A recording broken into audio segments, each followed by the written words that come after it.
I only took a nap during the college entrance exam. When I woke up, I recovered all the memories of my past life. I ran out of the exam room like a mad person. I sprinted all the way to my father's funeral. I called a cement truck and said I wanted the coffin sealed forever, so he could never be reborn. I was so ruthless. Because in my last life, my scumbag father faked a heart attack just so he could run away with his young secretary. He left all his massive debts to me and my mom. We were chased by debt collectors every day. We worked ourselves half to death to pay the bills and still had to serve his mother and sister. The pain of losing her husband and the crushing pressure finally forced my mom to jump from a building. Then I was sold by the debt collectors to a bar to pour drinks. One day, the man who should have been long dead showed up in front of me. Only then did I realize his so-called death was a scheme he planned from the start. I questioned him in rage, but he slapped me down to the floor. The hatred and unwillingness in my heart sent me back in time when I opened my eyes again. I returned to the day he faked his death, ignoring the shocked teacher and classmates. I rushed out of the exam room and ran home as fast as I could. Seeing my mother alive, I swore on the spot that this time I would protect her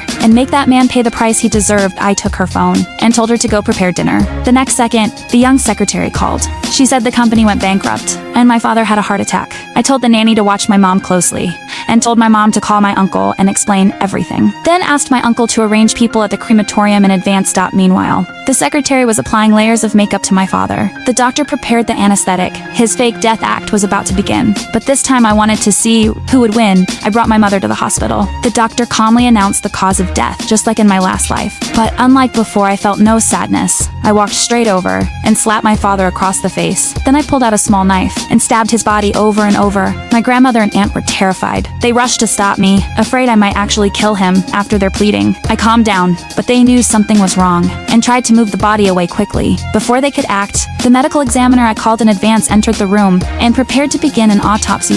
Just as the scalpel was about to cut open the stomach, my aunt ran forward shouting to stop it. She accused me of having no humanity and said I could not even respect my father's body. Hearing her moral lectures, I answered with a slap, then kicked her to the ground. Because I knew she was not a good person either, I told the doctor to continue the autopsy. But just as the scalpel was about to land again, my grandmother rushed in to stop it. I was tired of their performance. I said I would call the police and demand an investigation into the cause of death. Hearing that, they froze in fear, then hurried to push the so-called body toward cremation. I stalled for time, waiting for my uncle. Finally, he arrived. Only then did I allow them to push the cart away, right after they left. My uncle told me everything at the funeral home was ready, and I knew my real revenge was only beginning.